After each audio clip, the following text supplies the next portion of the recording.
नमस्कार, the wire में आपका स्वागत है। मैं हूं आरफा खानम शेरवानी। कहा जाता है कि एक झूठ को इतनी बार बोला जाए कि वो सच जैसा लगने लगे। यही मिसाल जो है वो पेश आ रही है अब लव जिहाद के मामले में।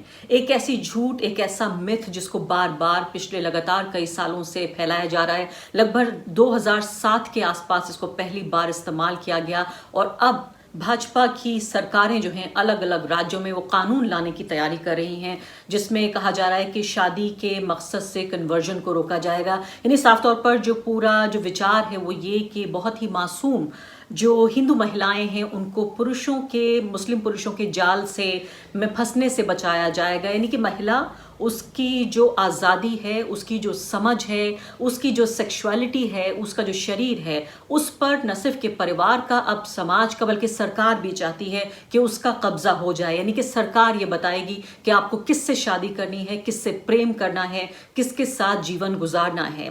इसमें कई तरह की बातें हैं कि ये बहुत ही एक तरह से देखा जाए अल्पसंख्यक विरोधी है, ये संविधान विरोधी है, पर्सनल लिबर्टी की बातें बार बार कही जा रही हैं, बेहद कम्युनल जो है ये पूरा आइडिया है। लेकिन इस सब के अलावा जो सबसे ज्यादा मुझे कम से कम निजी तौर पे परेशानी हुई वो एक महिला के तौर पर कि किस तरह से ये महिलाओं की आज़ादी, उनके अधिकार, उनकी पूरी जो एजेंसी है उसके खिलाफ ये पूरा विचार है जो कि अब लगभग कानून बनने को तैयार है। मैं ये समझने की कोशिश करूंगी आज अपने मेहमानों के जरिए, खासकर उन महिलाओं के जरिए जिन्होंने परिवार और समाज की बेड़ियां तोड़कर उन पुरुषों से शादियां की जिनसे उन्होंने प्रेम किया और उनके साथ जीवन यापन करने की कोशिश की। मेरे साथ ऐसी 3 खास मेहमान मौजूद हैं जिनकी निजी जिंदगियों के तजुर्बे से हम इसको समझेंगे कि इस तरह का कोई भी कानून किस तरह से पितृसत्तात्मक सोच को बढ़ावा देकर महिला अधिकारों, आजादी को नुकसान पहुंचाएगा। और इस बेहद अहम और पेचीदा मुद्दे पर बातचीत करने के लिए मेरे साथ खास मेहमान मौजूद हैं नताशा बदवार और आमिना शेरवानी। नताशा मेरी एडीटीवी में मेरे साथ काम कर चुकी हैं, मेरी कलीग रह चुकी हैं। आमिना से भी बहुत बेहतर जान पहचान है और इसीलिए शायद एक उनकी निजी जिंदगियों के बारे में भी मैं जानती हूँ, सिर्फ उनकी जो पेशेवर जो प्रोफेशनल लाइफ है उसके अलावा। नताशा जानी मानी फिल्म मेकर हैं, कॉलमनिस्ट हैं। बहुत जरूरी है उनके कॉलम आज के दौर में पढ़े जाने। और साथ साथ बदकिस्मती से उनकी ये पहचान जो मुझे अब बतानी पड़े आपको वो ये कि उनकी शादी एक मुस्लिम मर्द से हुई है। यानी कि वो एक हिंदू औरत है और शादी मुस्लिम मर्द से हुई है। शायद 5-6 साल पहले ये बात बहुत ज्यादा मायने नहीं रखती थी, लेकिन आज की तारीख में ये बात मायने रखती है आमिना शेरवानी के लिए भी। आमिना भी पेशे से फिल्म मेकर हैं, सोशल एक्टिविस्ट हैं, जानी मानी। कई बार वायर के कार्यक्रमों में भी आपने उनको देखा होगा। और आमिना एक मुस्लिम महिला है, उनकी शादी एक हिंदू पुरुष, हिंदू मर्द से हुई है। इन दोनों के जरिए हम इस मुद्दे को, आज के दौर को समझने की कोशिश करेंगे। और जैसा मैंने अपने इंट्रोडक्शन में कहा कि सिर्फ महिलाओं की बात, महिलाओं के नजरिए से कि क्या ये जो पुरुषवादी राजनीति है ये महिलाओं से उनकी एजेंसी, उनका अधिकार, उनकी आजादी छीन लेना चाहती है। नताश, सबसे पहले तो मैं आपसे ये जानना चाहती हूँ, एक ऐसी महिला के तौर पर जो कि मर्दवाद का वैसे ही विरोध करती रही, जो अपनी फिल्मों के जरिए हिंदू मुस्लिम भाईचारे की बातचीत करती है, उस पुराने भारत को याद करने की कोशिश करती है, और एक ऐसी महिला के तौर पर जिसने शायद पारिवारिक और रीति रिवाज, सांस्कृतिक जो बेड़ियां हैं वो सब तोड़कर एक ऐसे पुरुष से शादी की जिससे वो मोहब्बत करती थी, जिससे वो प्रेम करती थी। आज जब आपके बेडरूम में राजनीति घुस आई है तो आप कैसे देखती हैं इसको? हम जब इस तरह के लफ्ज़ों का इस्तेमाल करते हैं एक छोटी सी बात के लिए कि आपने मोहब्बत के लिए शादी की ना, लेकिन उसको हम इस दौर में खड़े हैं कि उसका इस तरह का कॉन्टेक्स्ट बनाया जा रहा है जैसे कि न जाने क्या कर दिया हो आपने, जबकि ऐसा कुछ नहीं है। मतलब जिस तरह से आपने कहा कि बदकिस्मती से ये हमारी पहचान बन गई है, तो बदकिस्मती ये नहीं कि हमने मोहब्बत की, हमने शादी की, शादी निभाई, जो कि हम जानते हैं सबसे मुश्किल काम इन तीनों कामों में वही है। लेकिन उसका इस तरह से नुमाइश बनाना, उसको इस तरह से एक तरह कोने में खड़ा करके कहना कि ये गलत काम है। और मतलब हम 2020 में हैं, 2020 में, 21वीं शताब्दी में, और किस जमाने की बातों को हम नॉर्मलाइज कर रहे हैं, किस तरह की रूढ़िवादी सोच को हम लोग वापस लाने की कोशिश कर रहे हैं। बाकी शर्म आती है, अपने बच्चों के सामने शर्म आती है कि हम उनको कैसे समझाएं कि ये नेशनल डिबेट का मुद्दा बन गया है कि एक दो यंग लोग या मतलब किसी भी उम्र के लोग, अगर उनको प्यार होता है और वो अलग मजहब के हैं या अलग जाति के हैं, तो उनकी शादी में स्टेट इन्वॉल्व होगा। स्टेट का एक ओपिनियन है कि ये सही है गलत है, और वो भी लॉ बन रहे हैं। जबकि हमारा कॉन्स्टिट्यूशन और स्पेशल मैरिजेस एक्ट जो है वो प्रोटेक्ट करता है इस तरह के प्यार को, इस तरह की शादी को वो प्रोटेक्ट करता है। और उसी कंट्री में, उसी कॉन्स्टिट्यूशन पर ओथ लिए हुए जो हमारे मिनिस्टर्स हैं, वो अब इस तरह की बात उठा रहे हैं कि जैसे कि ये कोई क्रिमिनल एक्ट है। तो ये मतलब कुछ लोगों की सोच होती थी कि हाय ये आपके बच्चे ने क्या कर लिया, और हम उस बात से जूझते थे। कोई बहुत बड़ा रेवोल्यूशन नहीं ले आए थे, कोई बहुत बड़ा रेबेलियन नहीं था ये। पर शायद हम इस दौर में आ गए हैं कि जो बातें हमने इतनी टेक फॉर ग्रांटेड की, अब उनके लिए हमें लड़ाई लड़नी पड़ रही है, और हम जरूर लड़ेंगे। जी आमिना, ये बताइए कि जैसे मैंने कहा कि हमारा जितना रूढ़िवादी समाज रहा है, पितृसत्तात्मक समाज, जहाँ की पेट्रियार्की तय करती है कि जो औरत है उसकी मर्जी पर, उसके शरीर पर, उसकी सेक्सुअलिटी पर कब्जा जो है वो समाज का होता है। समाज तय करता है कि आप जिंदगी किसके साथ गुजारेंगे, आप प्यार किससे करेंगे। और ये सब लड़ते लड़ते कई दहाइयां, कई दशक गुजर गए और औरतों ने अपना एक ऐसी जगह बना ली थी जहां कम से कम पढ़ी लिखी लड़कियां जो प्रोफेशनल थी, इंडिपेंडेंट थी, और कुछ लड़कियां तो इसलिए भी पैरों पे खड़े होना पसंद करती थी फाइनेंशियल फ्रीडम के अलावा, कि वो अपनी जिंदगी अपने हिसाब से जी सके, अपने पार्टनर को चुन सके।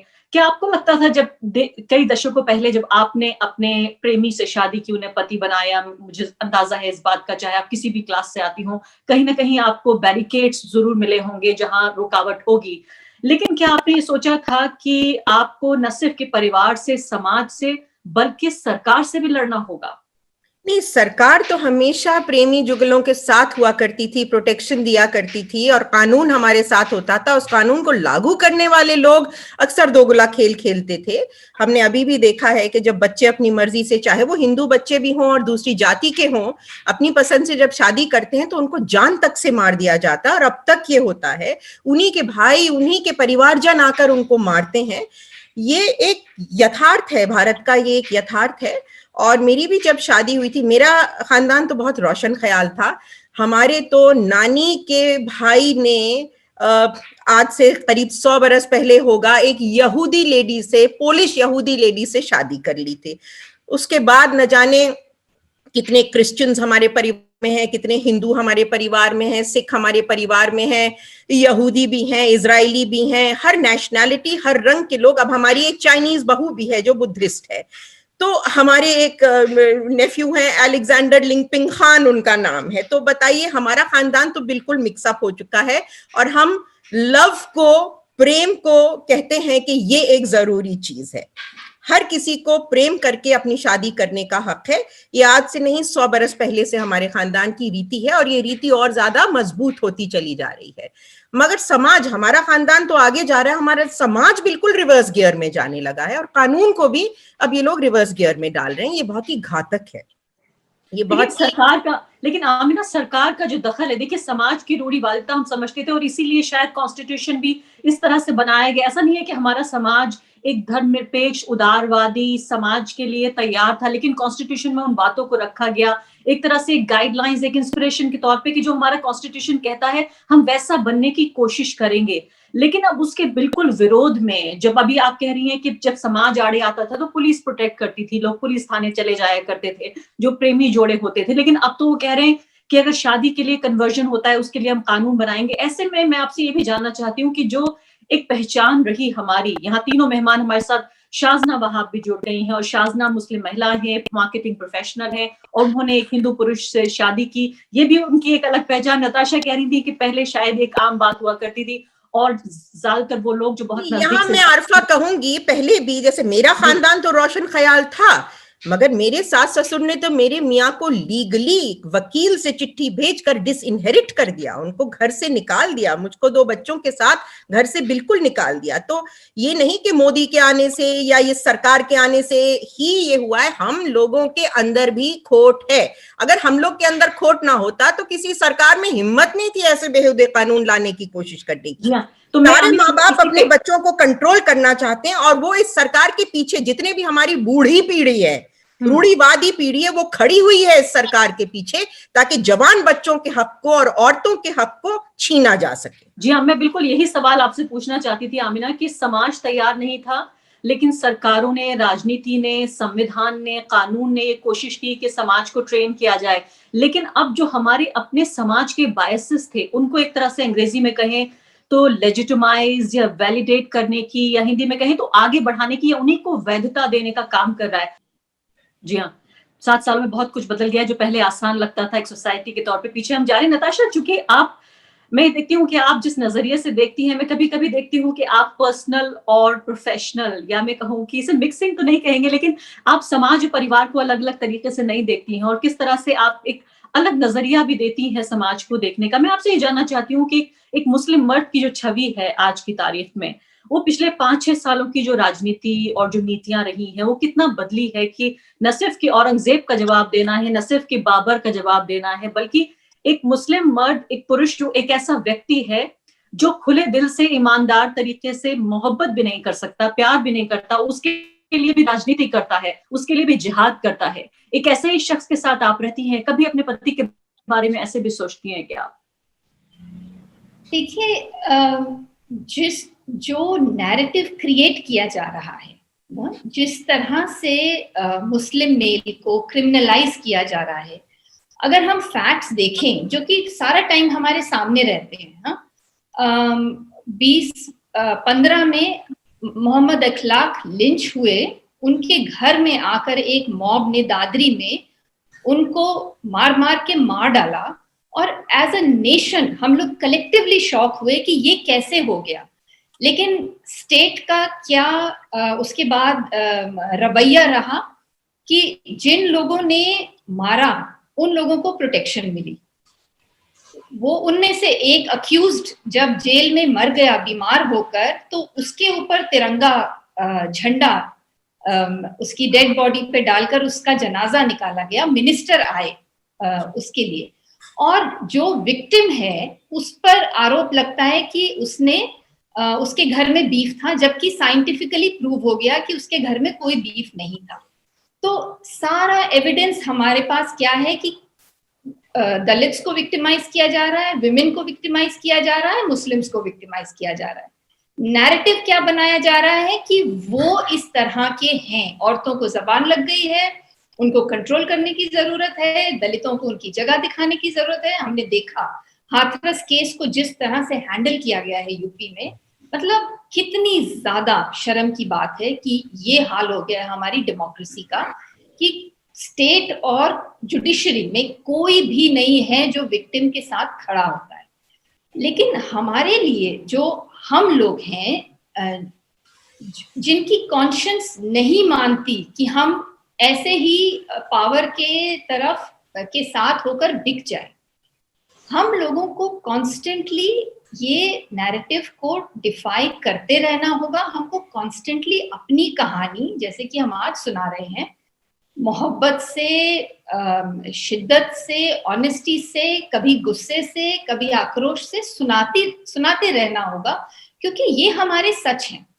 और ये सिर्फ हम 4 औरतें जो लोग इस शो में हैं, सिर्फ ये हमारे अकेलों की कहानी नहीं है। We are not the minority. You know, when you talk to people you realise कि सबके दिल में दुख है, सबको तकलीफ हो रही है कि ये हम कहाँ से कहाँ आ गए।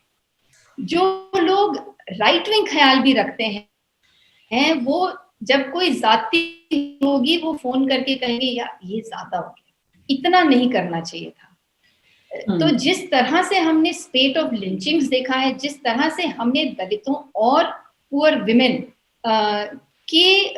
को विक्टिमाइज होने के बावजूद क्रिमिनलाइज होते देखा है, तो हमारे लिए रेसिस्ट करना बहुत जरूरी है।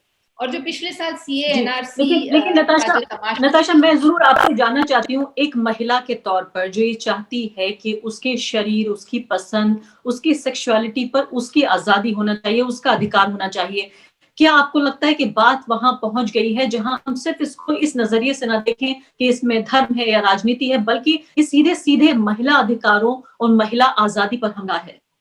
एब्सोल्युटली एब्सोल्युटली, ये एक ऑथोरिटेरियन टोटलिटेरियन फासिज्म का जो मैप होता है, जो उनके तौर तरीके होते हैं, वो यही होते हैं कि पहले हम माइनॉरिटीज को दबाएं, हम औरतों को दबाएं, हम लोगों से उनकी जबान खींच लें। तो freedom of expression, the rights of women, ये सब लिंक्ड है और ये सब एक साथ वार हो रहा है हर चीज पर। And as women it is very important for us, क्योंकि हम अपने लिए ही नहीं बोल रहे हैं, हम अपनी माओं के लिए बोल रहे हैं, हम अपनी बेटियों के लिए बोल रहे हैं। And we are not going to allow this kind of regression, जिस तरह से ये वापस खींच रहे हैं टू द डार्क एजेस। मतलब हमने सुना था कि डार्क एजेस में ऐसा हक नहीं थे, और अब हम देख रहे हैं कि हक इस तरह से छीने जा रहे हैं। सिर्फ बात करने से भी डर लगता है। एक ऐसी महिला के तौर पे आप कह रही हैं, अपनी माँ की बात तो कर रही हैं, और 3 बहुत खूबसूरत प्यारी बेटियां हैं, उनके लिए भी आप कह रही हैं कि उनके लिए भी आप फिक्र होती है आपको कि कितनी आजादी उनको मिल पाएगी, उतनी भी मिल पाएगी जितनी आपको मिली, या उससे बेहतर की हम उम्मीद कर रहे थे कि बदलते वक्त के साथ शायद बेहतर आजादी होगी, दुनिया खुल रही है। आमना, ये बताइए कि इस पूरे माहौल में औरत अपने आप को कहाँ पाती है? औरत को हिंदू बना दिया गया, उसे मुस्लिम बना दिया गया, उसे सिख बना दिया गया, ईसाई बना दिया गया, उसे राजनीति में बांट दिया गया, उसे एक राजनीतिक हथियार के तौर पर इस्तेमाल किया गया। पहले ट्रिपल तलाक कानून पर हमने देखा मुस्लिम महिलाओं के साथ राजनीति हुई, अब ये लव जिहाद के पूरे कानून पर हिंदू महिलाओं के साथ राजनीति हो रही है, यानी हर तरफ बंटवारा है। ऐसे में महिला कैसे कॉन्शियस होके सोचे कि इस तमाम राजनीति, तमाम बंटवारे के अलग ये सिर्फ उसके अधिकारों पर, उसकी आजादी पर हमला है? ये बहुत पेचीदा बात है और बहुत सी औरतें इसको समझ नहीं पा रही हैं। जिस तरह से जो औरतें राइट विंग को सपोर्ट करती हैं, मैं बार बार उनसे कहती हूँ कि एक औरत होकर तुम राइट विंग को कैसे सपोर्ट कर सकती हो? राइट विंग का तो मकसद ही है औरत का दमन करना। मगर बहुत सी औरतों ने इस कहानी को में बाय इन कर लिया है, और बहुत सी औरतों को ऐसे मर्द जो शक्तिशाली होते हैं, जो हमारे मैचो होते हैं, जैसे बोरिस जॉनसन हैं, डोनाल्ड ट्रंप हैं, नरेंद्र मोदी हैं, बहुत सी औरतों को ऐसे मर्द पसंद भी आते हैं। मैं क्या बताऊं कि औरतों को, हम लोग सेल्फ डिस्ट्रक्टिव भी होते हैं। हमने शादियों में भी देखा है कि इतनी अच्छी अच्छी लड़कियां इतने अजीब और गरीब बेहुदे मर्दों से जाकर शादी करती हैं, कुटती हैं, पिटती हैं, और जितना कुटती पिटती हैं उतना उनकी वो भक्तिन और बनती हैं। भारत की जनता भी उसी कुटी पिटी महिला की तरह हो गई है। भारत के पुरुष और महिलाएं दोनों उसी कुटी पिटी महिला की तरह हो गए हैं, जो एक अब्यूसिव बेहुदे पति की पूजा करती है। तो पितृसत्ता का ये खेल होता है, और कहा जाता है कि यहाँ एक ही पुरुष होगा, बाकी हम सब नारी आत्माएं होंगी। तो एक ही पुरुष होगा नरेंद्र मोदी इस देश में, या एक ही पुरुष होगा बोरिस जॉनसन वहां पर, और बाकी हम सबको महिला का रोल अदा करना है, यानी बाकी हम सबको, हिंदुस्तान के मर्दों को और औरतों को सबसर्विएंट होकर जीना पड़ेगा। तो मैं भारत के मर्दों से कहूंगी कि ये मत सोचो तुम्हारे बहुत अच्छे दिन कुछ आने वाले हैं। जब औरतों का दमन किया जाता है तो उसके साथ मर्दों का भी घनघोर दमन किया जाता है। हमारे महिला आंदोलन ने जितना मर्दों के लिए काम किया है, शायद ही किसी आंदोलन ने किया हो। जितनी आजादी मर्दों को महिला आंदोलन की वजह से मिली है, किसी दूसरे आंदोलन की वजह से नहीं मिली है। जितना काम पर्यावरण के लिए महिला आंदोलन ने किया है, जितना काम दलितों के लिए महिला आंदोलन ने किया है, किसी दूसरे आंदोलन ने नहीं किया है। अगर औरतों को धक्का मुक्की करके पीछे किया जाएगा तो पूरे समाज के लिए बहुत बुरा होगा। मर्दों की बारी बाद में नहीं आएगी, साथ साथ ही आएगी हमारी बारी। ये मत समझो कि बाद में आने वाली है, साथ साथ ही हम दोनों की पिटाई होने वाली है बहुत अच्छी तरह से। तो मैं मर्दों से भी कहती हूँ, औरतों से भी कहती हूँ कि एकजुट होकर ये जो राइट विंग की थॉट प्रोसेस है, मैं इसको पितृसत्ता भी नहीं कहती, क्योंकि हमारे पिता तो बहुत अच्छे हैं, और मैं इतने मर्दों को जानती हूँ जो इतने अच्छे होते हैं और इतने रोशन ख्याल होते हैं, और उन्होंने इतनी मदद की है हमारे आंदोलन में आगे आने के लिए। तो मैं पितृ को बुरा नहीं मानती, पिता भी बहुत जरूरी होता है, बहुत प्यारा होता है। मैं राइट विंग की उस दकियानूसी सोच वालों को कहती हूँ कि तुम पीछे हटो, और जितने भी रोशन ख्याल लोग हैं, रोशन दिमाग लोग हैं, वो अब आगे बढ़ें। वो मर्द हो, औरत हो, वो दलित हो, वो मुसलमान हो, वो हिंदू हो, कोई फर्क नहीं पड़ता। ये लव जिहाद नहीं है, ये हम सब के ऊपर एक बहुत ही गलत किस्म की वॉर मॉन्गरिंग की जा रही है, और हम सबको एकजुट होना है। क्या हिंदू, क्या मुसलमान, क्या मर्द, क्या एग्नोस्टिक, सबको एकजुट होकर पुरजोर इसका हम लोगों को विरोध करना है और अभी करना है, तुरंत और फौरन करना है। बिल्कुल। यहाँ पर जब हम बात कर रहे हैं पितृसत्ता की, तो जाहिर है हम ये नहीं कह रहे कि हम अपने पिता के, किसी के पिता के खिलाफ हैं, किसी के भाई के खिलाफ हैं, हम उस सोच से लड़ रहे हैं। ठीक उसी तरीके से जब हम ब्राह्मणवाद का जिक्र करते हैं तो हम ये नहीं कहना चाहते कि हम ब्राह्मणों के खिलाफ हैं, बल्कि उस सोच के खिलाफ हैं जो किसी भी एक समुदाय की सत्ता को स्थापित करने की कोशिश करती है, वो सोच। तो उस सोच से लड़ना बहुत अहम है। शाज़मा, आपसे मैं पूछना चाहती हूँ, इस पैनल में आप सबसे यंग हैं और शायद सबसे हाल ही में आप ही की शादी हुई है, जो पिछले 6-7 साल की पूरी राजनीति है, उस दौरान आपका भी परिवार, आपका रिश्ता फला फूला होगा, वो आगे बढ़ा होगा। तो मैं आपसे ये जानना चाहती हूँ कि स्टेट का रोल हमने अब तक देखा, अभी भी देखिए एक मजाक की बात ही हो गई। हालांकि उत्तराखंड में जो है एक ब्यूरोक्रेट ने नोटिस जारी किया कि जो इंटरफेथ और इंटरकास्ट मैरिजेस हैं उनके लिए सरकार बाकायदा 50,000 रुपए का इनाम है, कानून के तहत उनको दिया जाता है, और ये कानून उत्तर प्रदेश में भी है। तो विडंबना आप ये देखिए कि ऐसे वक्त में, जबकि हम अभी लव जिहाद की बात कर रहे हैं कि कन्वर्जन को रोका जाएगा, शादी के लिए कन्वर्जन को रोका जाएगा, ऐसे दौर में वो पुरानी रीति रिवाज की तरह पुराने कानून भी चल रहे हैं। हालांकि उस पर हंगामा भी हो गया। मैं आपसे ये जानना चाहती हूँ कि अगर 2020 में, और यहाँ पर ये भी बात कहनी बहुत जरूरी है कि हम ये कहने की कोशिश नहीं कर रहे हैं कि जो मुस्लिम समाज है या मुस्लिम परिवार है वो बहुत ज्यादा खुश होते हैं अगर उनकी लड़कियां या लड़के शादी कर लेते हैं हिंदू समाज में, हिंदू समाज से महिला को या पुरुष को अपने घर लेकर आते हैं। बल्कि इस वक्त बात चूंकि हिंदुत्व की राजनीति के खिलाफ है, और यहाँ पर जो लव जिहाद का टर्म है वो ये बताया जा रहा है कि हिंदू महिला को इस्तेमाल किया जा रहा है एक तरह से चारे के तौर पर। एक किसी कोई धर्म युद्ध है ये, एक इस्लामिक, एक महोदय ने तो यहाँ तक कह दिया कि इस्लामिक टेररिज्म है ये, जिसमें जो हिंदू महिला है, जो बहुत मासूम है, बेचारी है, उसको फंसाकर शादी और प्रेम के जाल में उसका धर्म परिवर्तन किया जाता है। लेकिन मैं आपसे ये जानना चाहती हूँ कि क्या मुसलमानों के लिए भी, मुस्लिम महिलाओं और पुरुषों के लिए भी आपको लगता है, महिलाओं के लिए खासकर, उनके लिए भी मुश्किल होगा अब अपने लिए वर ढूंढना अगर वो किसी हिंदू पुरुष से शादी करना चाहती हैं? यानी कि एक तरफ अगर ये राजनीति हो रही है कि दूसरी तरफ भी असर पड़ेगा? आई थिंक इसका जो बेस है वो ये है कि आप लोगों ने, बल्कि सरकार ने ये कह दिया है, ये एस्टैब्लिश कर दिया है कि लड़कियों के अंदर दिमाग नहीं है। आप अपनी नौकरियां कर रहे हैं, आप अपनी नौकरी में अच्छा कर रहे हैं, आपको इंक्रीमेंट्स मिल रहे हैं, आपको हाइक्स मिल रही हैं, प्रमोशन मिल रहे हैं, आप अकेडमिकली भी बहुत अच्छे हैं, लेकिन आपके अंदर दिमाग नहीं है अपने लिए लड़का ढूंढने का। उस एरिया में आप बिल्कुल ही मूर्ख हैं। तो ये एक तरीके से ये ऑन पेपर उन्होंने इसको दे दिया है कि women are dumb in terms of अपने लिए लड़का ढूंढने के रिस्पेक्ट में। तो अगर मैं एक लड़की, अगर if I am a Hindu girl who is in love with a Muslim boy and I want to marry him, and I so want to, मैं उसकी घर, उसके खानदान, उसके परिवार के साथ इतना जुड़ना चाहती हूँ कि I want to carry his name and learn their rituals, their traditions, तो मैं वैसा नहीं कर सकती और मैं बेवकूफ हूँ, तो मेरे हाथ बांध देने चाहिए और मुझे मना कर देना चाहिए। तो this is, I think that's the premise of the whole thing. And obviously दोनों तरफ से इफेक्ट होगा, क्योंकि अब लव जिहाद कर करके इंटर रिलीजन मैरिजेस पे इतना अनवांटेड नेगेटिव अटेंशन आ गया है कि अब अगर एक मुस्लिम लड़की हिंदू घर में भी जाएगी तो वो भी इट बिकम्स अ कंट्रोवर्सी कि अच्छा फिर तुम कन्वर्ट हो जाओगी, तो अच्छा या तुम उसको कन्वर्ट करोगी। मतलब ऑब्वियसली इसका रेपरकशंस दोनों तरफ आएगा। एंड मतलब this is not where we want to go, because at the end of the day do you want the government to rule your personal life? मतलब क्या मेरे पर्सनल डिसीजंस में सरकार का कोई रोल होना चाहिए? As a free citizen of the country, why would I want कि मेरे को सरकार बताए आके कि मुझे क्या करना है, किससे शादी करनी है? बहुत बहुत शुक्रिया आप तीनों मेहमानों को। मैं जानती हूँ कि बहुत कुछ बात करने के लिए। आमिना जल्दी से 30 सेकंड में मैं यहाँ पर एक पॉइंट कन्वर्जन को और शादी को अलग कर दूं। जब हम किसी से भी शादी करते हैं तो हम थोड़ा बहुत तो कन्वर्ट होते ही हैं उसके खानदान के तरीकों में, और थोड़ा बहुत वो भी कन्वर्ट होता है हमारे खानदान के तरीकों में।